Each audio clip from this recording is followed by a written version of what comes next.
Okay, next we're going to move up to the overhead above the windshield here. This is one of 3 Vizio brand monitors. Vizio, kind of hard to see there on the remote in my hand.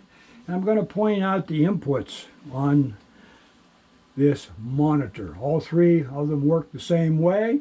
What we're seeing right now is the kind of the home screen of the Blu-ray player. And I'm going to press the input button right now, upper left corner. And I'm going to change from HDMI 1 to one more over there. I think maybe one more. Over to channel 10, Columbus TV station, channel 10, which is coming in there now. And that's coming in through a antenna booster, switch, and circuit board that we'll see when we get over to the power panels, and what we call a flying saucer fixed antenna up on the roof, and that's bringing in our local TV stations.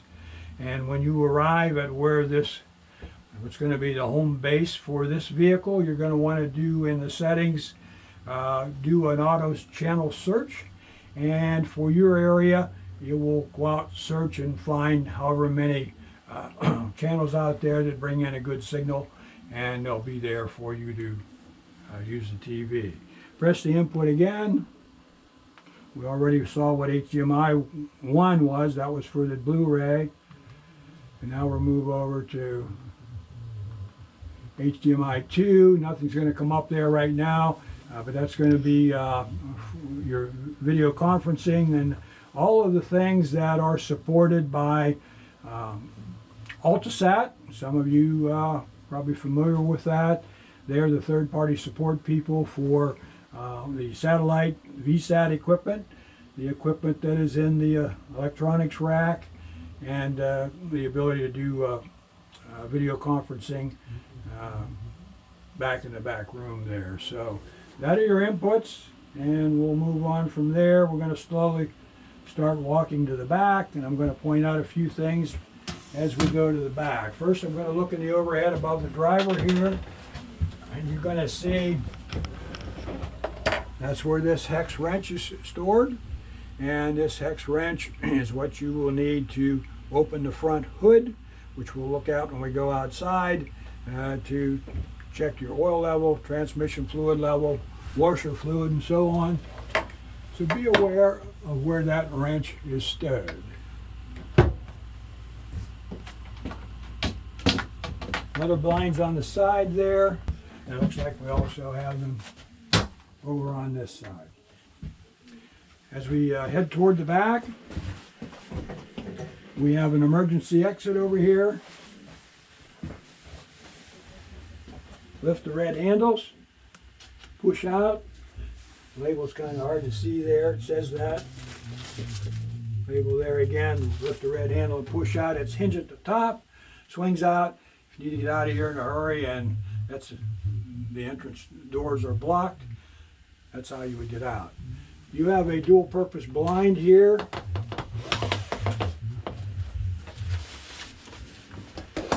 This one doesn't have the night or light filtering, so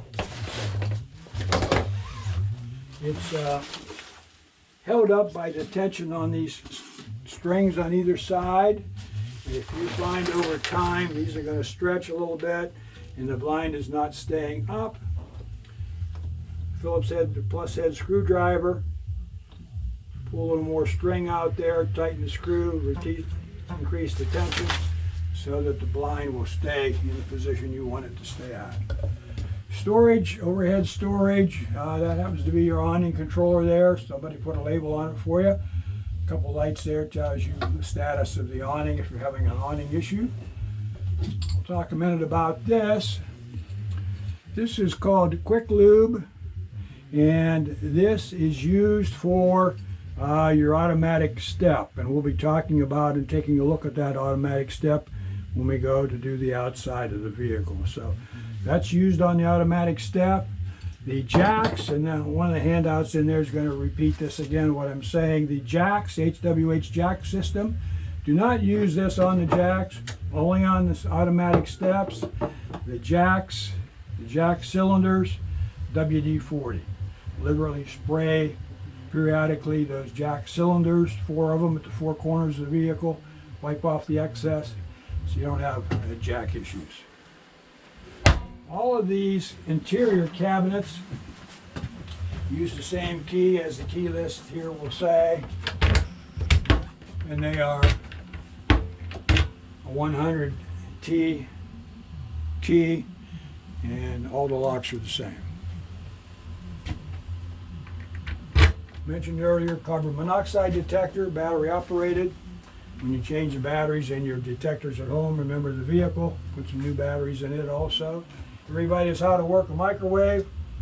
Everybody knows how to work a refrigerator. It will make ice cubes. There's an ice cube tray down there that would go up here, and a temperature selector knob there. I'll talk a little bit about the dual power, dual voltage operation of this refrigerator when we get to the power panels.